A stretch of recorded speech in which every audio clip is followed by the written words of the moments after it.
नमस्कार दोस्तों, मेरा नाम है देवेंद्र एंड आप देख रहे हैं अप्रेंटिस साले यूट्यूब चैनल। तो अगर आपने आईटीआई के बाद अप्रेंटिस कर रखा है या अप्रेंटिस कर रहे हैं किसी भी रेलवे के डिवीजन या बोल सकते हैं रेलवे के किसी भी जोन से, तो आज की वीडियो आपके लिए बहुत ही ज़्यादा इंपॉर्टेंट होने वाली है। एंड इंपॉर्टेंट होने के साथ साथ आज की वीडियो इन्फॉर्मेटिव होने वाली है, जहाँ पर काफ़ी सारी जानकारी आज की वीडियो में आपको मैं देने वाला हूँ। बेसिकली यहाँ पर एक दो दिन पहले बोल सकते हैं, कल परसों यहाँ पर रेलवे बोर्ड की तरफ से एक नोटिस जारी हुई है, जहाँ पर हमें जो आईटीआई प्लस जो अप्रेंटिस के कैंडिडेट हैं या बोल सकते हैं 10th प्लस आईटीआई के जो कैंडिडेट हैं, उनको यहाँ पर लेवल 1 की जो वैकेंसी होती है रेलवे की, वहाँ पर हमको उस वैकेंसी में बोल सकते हैं एग्जाम देने की या बोल सकते हैं जो सीधी भर्ती होती है उसमें हमको भी अपॉर्चुनिटी मिलने वाली है। एंड इसके अलावा और भी काफ़ी सारी चीज़ें उस नोटिस में है। एंड इस नोटिस के बारे में आज की वीडियो हम डिस्कस करने वाले हैं। तो अगर आप रेलवे में इंटरेस्टेड या बोल सकते हैं 10th प्लस आईटीआई के कैंडिडेट हैं, अगर आप 10th प्लस आईटीआई या आईटीआई के बाद कहीं से अप्रेंटिस किया हुआ है या अप्रेंटिस करें, तो आज की वीडियो आपके लिए बहुत ही ज़्यादा इंपॉर्टेंट है। तो वीडियो के एंड तक देखते रहना, हम इस नोटिस के बारे में आज की वीडियो में डिटेल से जानने वाले हैं। तो चलिए शुरू करते हैं आज की वीडियो को और जानते हैं रेलवे बोर्ड की तरफ से आई नोटिस के बारे में। तो जैसा कि आप लोग स्क्रीन पे देख सकते हो, मेरे पास है एक पीडीएफ एंड ये पीडीएफ है बेसिकली नोटिस जो कि रेलवे बोर्ड की तरफ से ही है। जो लेवल 1 की जो या बोल सकते हैं लेवल 1 कैटेगरी की जो रेलवे के साइड से वैकेंसी निकलती है, गवर्नमेंट वैकेंसी जिसको हम ग्रुप डी बोलते हैं, उससे रिलेटेड है। एंड यही जो ये बोल सकते हैं इसके बारे में ही चर्चा हो रहा है पूरे यूट्यूब पर कि जो 10th प्लस आईटीआई जो या इस क्वालिफिकेशन के जो स्टूडेंट या कैंडिडेट्स हैं उनको इससे क्या बेनिफिट होने वाला है एंड कौन कौन ये एग्ज़ाम दे सकते हैं। इससे आपको काफ़ी सारी चीज़ें आपको पता चलने वाली, तो वीडियो के अंत तक देखते रहना। अगर आप रेलवे के जॉब्स में इंटरेस्टेड हो या इंटरेस्ट रखते हो या आप रेलवे के सेक्टर में या बोल सकते हैं रेलवे के ऑर्गेनाइजेशन में कभी काम करना चाहते हो और गवर्नमेंट जॉब की तैयारी कर रहे हैं, तो बेसिकली इस नोटिस में ये लिखा हुआ है कि आप लोग देख सकते हैं हेडिंग में लिखा हुआ है रेलवे बोर्ड, यहाँ पर रेलवे मंत्रालय के थ्रू ये नोटिस जारी किया गया है। जहाँ पर लिखा हुआ है मेन सब्जेक्ट में यहाँ पर रेलवे में लेवल 1 की नौकरियों के लिए शैक्षणिक योग्यता। तो बेसिकली यहाँ पर एलिजिबिलिटी के बारे में बताया, जो कि यहाँ पर सबसे पहले आपको बता दूँ लेवल 1 इट्स मीन यहाँ पर ये ग्रुप डी के बारे में बात करें, नॉट ग्रुप बी या ग्रुप सी। तो यहाँ पर उनके एलिजिबिलिटी क्राइटेरिया को यहाँ पर टोटली उन्होंने डिफाइन कर दिया है कि जो इस बार से जो ग्रुप डी की वैकेंसी आएगी उसमें कौन कौन से जो ये बोल सकते हैं जो एग्ज़ाम देंगे उनकी एलिजिबिलिटी क्या होनी चाहिए, मिनिमम क्वालिफिकेशन उनका क्या होना चाहिए। अगर आप ग्रुप डी की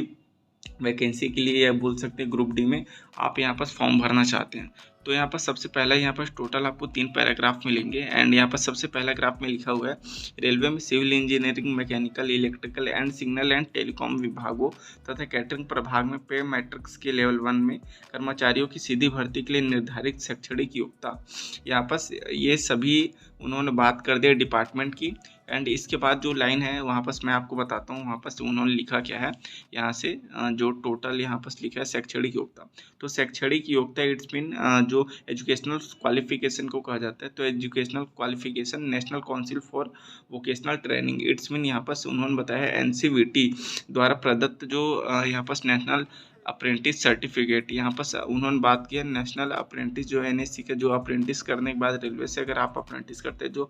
यहाँ पर आपको सर्टिफिकेट मिलता है वो, या यहाँ पर लिखा गया है अब यहाँ पर 10th से सर्टिफिकेट जो अप्रेंटिस का है वो, या अगर आपके पास अप्रेंटिस नहीं किए हुए हैं तो आपके पास 10th के बाद आईटीआई का जो है वो मिनिमम क्वालिफिकेशन होना चाहिए। तो यहाँ पर वो ये कह रहे हैं कि आपके पास 10th प्लस आईटीआई या जो अप्रेंटिस के है एनएससी जो सर्टिफिकेट है, ये दोनों में से एक आपके पास होना चाहिए अगर आप लेवल 1 के कैटेगरी या लेवल 1 कैटेगरी के ग्रुप डी में आप अगर अप्लाई करना चाहते हो, एग्ज़ाम देना चाहते हो या आप उसमें जॉब करना चाहते हो तो। एंड यहाँ पर सेकंड में लिखे हालांकि रेलवे के तकनीकी विभागों में लेवल 1 के कर्मचारियों की सीधी भर्ती के लिए रेलवे बोर्ड द्वारा केंद्रीय रोजगार सूचना 2018-19 के तहत फरवरी 2018 और मार्च में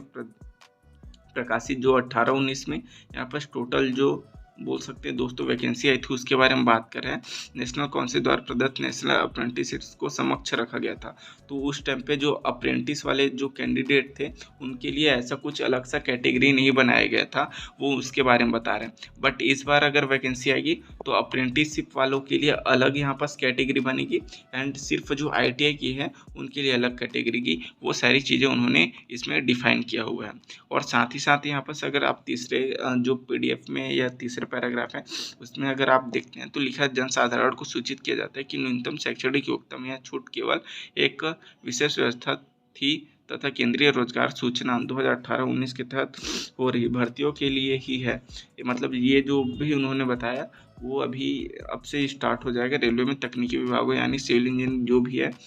टेक्निकल जो सेक्टर्स हैं लेवल 1 के लिए, उसमें भविष्य में होने वाली जो इन फ्यूचर अभी जो भी वैकेंसी आएगी लाइक जिनकी सूचना 15/6/2019 के बाद जो जारी होगी, इट्स मीन अभी